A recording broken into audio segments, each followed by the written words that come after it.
Lena yizwe elimangalisayo elimnandi, lona wena nami siyingxenye yalo, futhi uhambo lwethu kulo kufanele lube yinto emangalisayo, hayi into ejwayelekile nengashintshi. Senziwe ukuze sizwe futhi sijabulele zonke izinto ezinhle ezinikwe impilo. Wena ungumsebenzi wobuciko obuhle, futhi wadalelwa ukuphumelela. Ngeshwa, akuwona wonke umuntu obona umhlaba noma ukuphila kwakhe ngaleyo ndlela.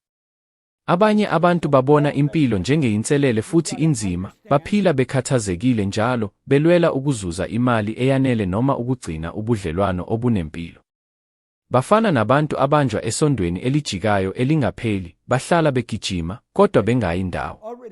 Abanakho isikhathi sokuthokozela abakutholile noma ukubona ubuhle obubazungezile. Wake wazibuza ukuthi yini ehlukanisa abaphumelelayo kuningi labantu? Mina ngike ngazibuza lowo mbuzo. Ngichithe iminyaka engaphezu kwa25 ngicwaninga ngalokhu, futhi ngathola ukuthi labo abaphumelelayo bayazi ukuthi banesiphiwo esikhethekile ngaphakathi kwabo, okubizwa ngokuthi dimina ophakeme. Lona ngumfanekiso wokuphelela othanda ukuvelela futhi uzame ukuziveza ngendlela emangalisayo. Lapho umuntu ophumelelayo efuna ukuguqula amaphupho akhe abe ngokoqobo, uxhumana nalona dimina ophakeme. Ngale ndlela, akagcini ngokuhlela ushintsho, kodwa uyawenza umehluko ekuphileni kwakhe nasemhlabeni wonke. Cabanga ngoThomas Edison, waguqula umhlaba wonke. U-Alexander Graham Bell wenza abantu bakwazi ukuxhumana, okuholele ekutheni namuhla sikwazi ukucindezela izinkinobho ezimbalwa bese sikhuluma nomuntu okwesinye isigaba somhlaba. Abazalwane bakwaWright basilethele ikusasa lokundiza, basivulela umhlaba omusha ngokuphelele, futhi kwashintsha indlela esibona ngayo umhlaba. Namuhla, akukho ndawo ebukeka ingafinyeleleki. Singahamba izinkulungwane zamakhilomitha emahoreni ambalwa nje. Isibonelo, ngingase ngibe semhlanganweni eHalifax, eNova Scotia, ngosuku olulodwa, bese ngakusasa ngise-Australia ngisebenza noDavid Walsh. Uma ngifuna, ngingagibela indiza ngiye eKuala Lumpur, eMalaysia, bese ngakusasa ngisebenzisana noJit Singh Pater. Konke lokhu akunakwenzeka ngaphandle kokusungulwa kweBell, u-Edison, abazalwane bakwaWright, nabanye abaningi abanezingqondo ezivelele. Iqiniseko ukuthi nawe nami sinamandla okufana nabo. Mhlawumbe ucabanga ukuthi cha, anginawo. Kodwa empeleni sinawo. Amandla afanayo okudala nokuguqula izinto abakhona ngaphakathi kwakho. Umehluko ulele endleleni ozibona ngayo, ukuqonda amandla akho angaphakathi, kanye nemiphumela oyitholayo. Noma ngubani owake wacwaninga ngamandla abantu uyabona ngokushesha ukuthi awanakulinganiselwa. Uphathiswe amakhono afanayo nalawo ababenawo uBell noma abazalwane bakwaWright. Amandla adlula kubo nawo ayadlula kuwe. Manje njengoba usukwazi lokhu, ungakha iphupho elikhulu engqondweni yakho, futhi ngokulandela iziqondiso zalo hlelo, uzofunda indlela yokulenza libe ngokoqobo. Lalela uhlelo ngendlela efanele futhi wenze izivivinyo ezinqunywe kulo. Lokhu kuzokusiza ukuthi uthuthukise isithombe somphumeleli. Isayensi nefilosofi yokusebenza kwengqondo ziye zachaza ukuthi isizathu esiyinhloko sempumelelo noma ukwehluleka empilweni siwukuzibona kwethu ngaphakathi. Lesi sithombe esingaphakathi kulawulo lwempilo yethu ngendlela efana nokuthi ingqondo ilawula ukuhamba kwegazi nomsebenzi wenhliziyo. Ukuze uphumelele futhi ufeze amaphupho akho, udinga ukwakha kabusha lesi sithombe sangaphakathi. Ukudala isithombe somphumeleli kusho ukuguqula impilo yakho unomphela. Uma ufuna ukwazi ukuthi unemuphi uhlobo lwe-self-image, kulula nje ukubheka izici ezahlukene zokuphila kwakho, imiphumela oyitholile, ubudlelwano bakho, imali yakho, isikhundla osibekela emsebenzini, uhlobo lwebhizinisi oluqhuba, kanye nendlela ophuma ngayo. Zonke lezi zinto zibonisa isithombe sakho sangaphakathi. Uma sishintsha le image, konke okuzungezile kuqala ukuguquka.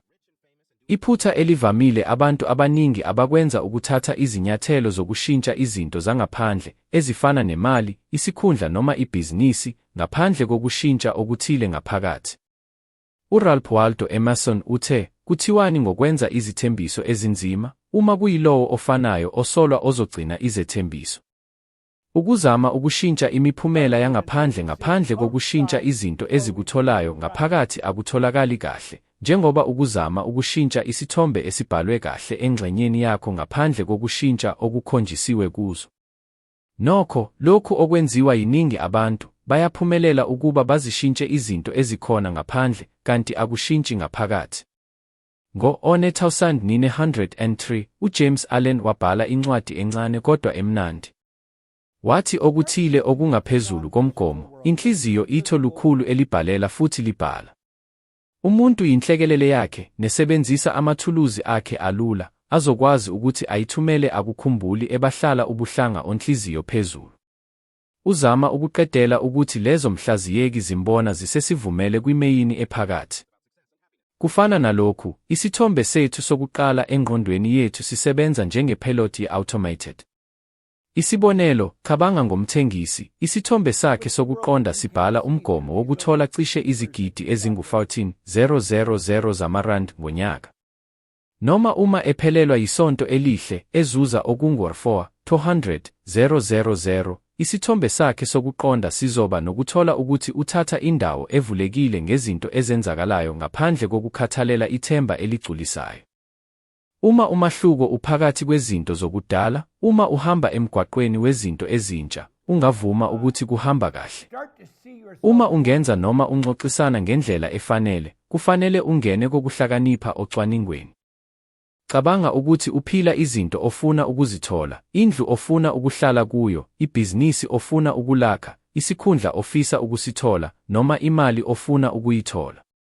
Ungafaka futhi amaholide ofuna ukuwathatha. Okubalulekile ukubona konke lokhu ngokucacile nangemininingwane. Akanele nje ukubuka ividiyo noma ukulalela umsindo njalo. Thatha okungenani imizuzu eyi-10 kuya kweyi-20, kathathu ngosuku, ukusula kahle ingqondo yakho, ukuvimba iziphazamiso, ukuphumula kahle, bese uzicabanga uphila impilo ofuna ukuyiphila. Zicabange njengomwinileyo ofuna ukuba yileyo. Vumela lezi zithombe ezinamandla zibe nemiphumela kuyo yonke iseli yomzimba wakho futhi zibe yingxenye yakho. Faka imizwa kulokhu. Cabanga ngezinkanyezi ezidumile zezemidlalo ezifana noGeorge C. Scott, uKatharine Hepburn noma uPeter O'Toole, bonke abaphumelele umklomelo we-Oscar. Abazange baphile kuphela izindima zabo, kodwa bahlala izindima ababezenza. Ngokufanayo, uma ubona impilo ofuna ukuyiphila, zivumele uzizwe sengathi usuphila lolu hlelo. Bhala lezi zinkolelo engqondweni yakho bese ubhala incazelo eningiliziwe yale ndaba. Uma umbono wakho usubhalwe, uma ukumisa kancane bese uhlole kahle. Qhathanisa okuthumele nobuhle obukhona okwamanje empilweni yakho. Lokhu kuzokwenza kube lula ukuthi wazi izinguquko okufanele zenziwe. Ungazami ukuguqula konke ngesikhathi esisodwa. Qala ngesinyathelo esilula njengemibala yangaphandle. Indlela okhomba ngayo, uhambe ngayo kanye nesimo sakho sokuziveza sithumela umlayezo onamandla hayi kuphela emhlabeni kodwa nakulokho okungaphansi kwakho.